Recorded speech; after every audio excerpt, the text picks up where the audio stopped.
Good morning, everybody, and welcome back to This Week in Magic Online Finance. Thank you so much for joining me yet again, and as always, we're going to start the week off with the news. Now today, our biggest story is, of course, Star Wars Rise of Skywalker, and let me tell you, Okay, no spoilers, don't worry, this is strictly a Magic Finance show. And in truth, the biggest news of the week for us were the Nexus of Fate and Oko bannings in Pioneer. And boy did these bannings sting for a lot of us. Unlike some of the previous bannings, which neutered decks without totally killing them, Oko and Nexus were integral to a lot of people's decks. And of course, the financial fallout of these bannings has been pretty massive. First of all, Oko himself was our biggest loser in any format this week, dropping a full 15 tickets from 52 down to 37. And this is a pretty big drop, but its price tag does appear to have more or less stabilized at this point. Oko might drop another couple of tickets over the next few days, but it's no longer in freefall, probably because it has become the second most played card in all of Modern. And heck, if that's true, then wait, isn't Oko undervalued at the 37 ticket mark? The wrinkle here is that Oko seems to be cruising for a ban in Modern too. A Simic-colored Planeswalker should not be the second most played card in Modern, period, end of story. It is buck wild to me that 7 of the top 8 most played decks in the format are Simic-colored now, and that doesn't even count some of the decks that dominated at the SCG Players Championship last weekend. In fact, in last week's video, I said that Oko is more likely to get banned in Modern than in Pioneer, and nothing that's happened over the past week has made me any less certain that Oko's days in Modern are indeed numbered. And yes, that potential ban is somewhat priced into Oko's cost. It would possibly be a 100 ticket card if Modern were healthy, and if people didn't think that Oko was at risk of getting the axe. But even at 37 tickets, Oko has a lot further to fall if it is banned in Modern.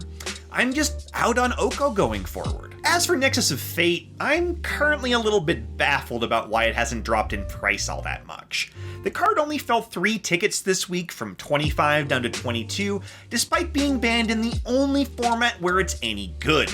Seriously, Nexus of Fate was a 3.5 ticket card before Pioneer was announced. It is not good enough in either Legacy or Modern to be worth any more than that.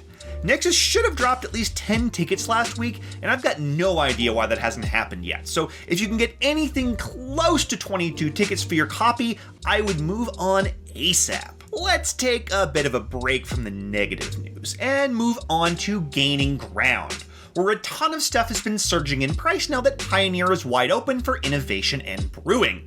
Our biggest gainer of the week was Cavalier of Thorns, which surged 12 full tickets from 6 up to 18. Now, Cavalier of Thorns was already a little pricey due to its place in standard Simic ramp, but this week's surge has a lot more to do with the rise of mono green ramp in Pioneer. There have been versions of this deck kicking around the format for a little while, but it's come back into vogue now that you can't run Oko or Nexus anymore. In fact, because of this deck's performance recently, I'd expect that Cavalier of Thorns has quite a bit further to climb. Its price chart is just a vertical line pointed straight at the ceiling right now, and demand set for this core set mythic is insatiable. And considering how little core set 2020 there is on MTGO, the price could kinda go nuts from here. Remember when Vivian Arcbow Ranger hit the 80 ticket mark? I doubt that'll happen to the Green Cavalier, but I'm not ruling it out either. Mono Green Ramp's other key cards are in the process of breaking out as well.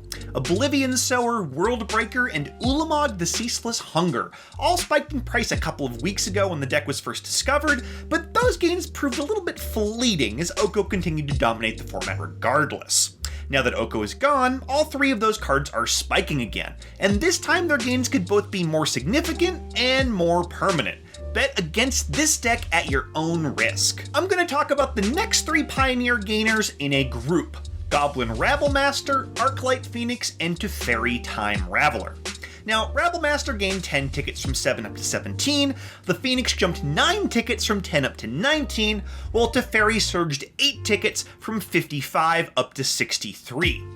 And the reason I want to talk about these cards together is because they aren't rising in price due to new decks, but are instead becoming more essential as Gruul Aggro, Azorius Control, and Is It Phoenix gain metagame share in Pioneer.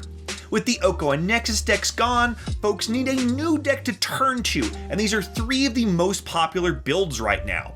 They're good decks, and they're unlikely to be wiped out by a future banning. So, as a result, their key staples have started to rise in price, and more gains for these cards are fairly likely going forward. Of course, I can't talk about the Pioneer gains this week without covering Lotus Field. The card only gained 5 tickets this week, less than some we've talked about, going from 4 up to 9, but this might just be the beginning for the plucky little combo deck. See, Lotus Storm is the closest deck we now have to being a Nexus of Fate replacement, and it's an absolute blast to play.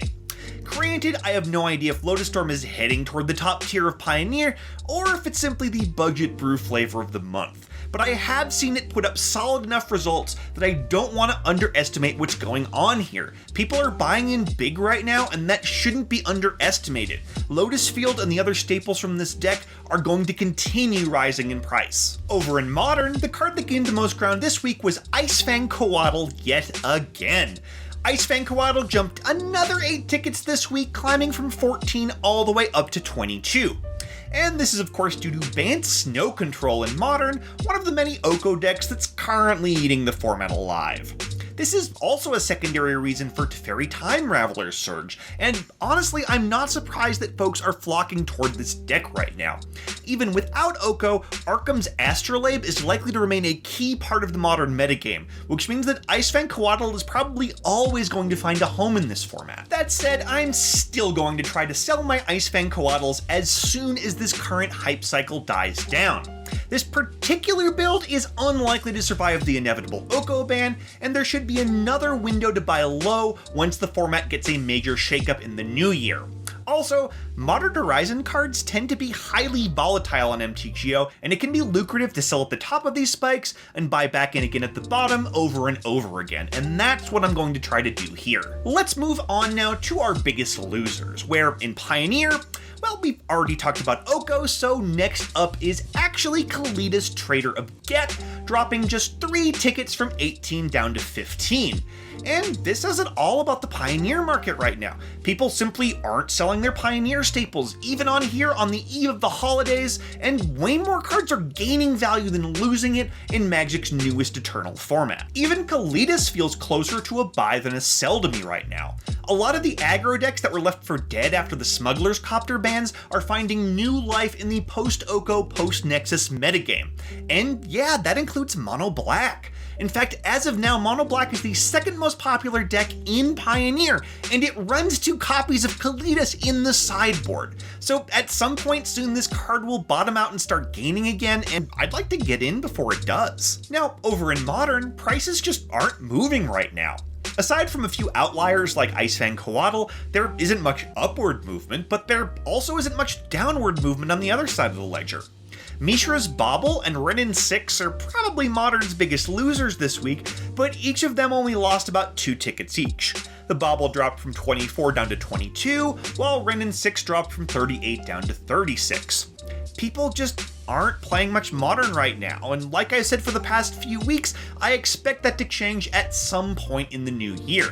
So, if you want to play Modern on MTGO, this is a pretty good time to buy. You might just have to be a little patient, that's all. Moving on now to our sneak of the week, which this week is Embercleave, gaining about 2 tickets from 4 up to 6.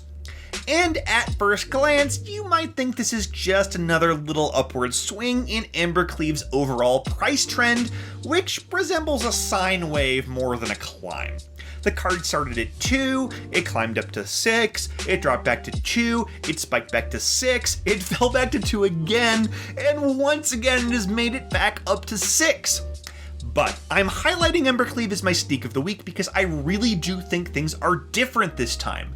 Embercleave has become a 4 of in Gruul Aggro in Pioneer, which is one of the format's best decks right now, and Embercleave is pretty clearly essential to its game plan. Goblin Rabblemaster and Collected Company are also crucial parts of the plan, and both of those cards spiked pretty hard over the past week. So yeah, don't sleep on Embercleave either. The next time we look in on it, I expect it to be over the 10 ticket mark. As always, let's end the week by taking a look at the MTGO traders' sales data over the past 7 days. And this gives us a really good idea of which cards are selling the best right now on MTGO, regardless of price increases or decreases. Looking at overall sales by volume, I was kind of surprised to see that Once Upon a Time, yet again, was one of the best-selling cards of the week. I mean, it was banned in Pioneer a few weeks back. That banning cut its price tag down from 10 tickets all the way to 3, where it has been stuck ever since. Of course, Once Upon a Time is one of the most played cards in all of Modern right now, so perhaps it shouldn't be the sales volume that surprises me, but its price tag. Is it possible that this card is still super cheap because we all sort of know it's going to get banned in Modern as well? I don't know. It's less likely to get the axe than Oko at this point, so there's still some upside here at 3 tickets, but the price would literally drop to 0 with a ban in Modern. So there is some upside here, but it comes with too much risk attached for me. In terms of overall sales by price, Oko has still somehow managed to come out on top despite being banned in Pioneer. Now, it isn't by nearly as much as the past few weeks though, and Teferi Time Raveler is pretty close to catching up. People do still need Okos for Modern though. They need lots of Okos for Modern. So between this and Once Upon a Time, perhaps the real headline for all this sales data is that despite Pioneer prices having a great week, it's Modern cards that are selling the best right now.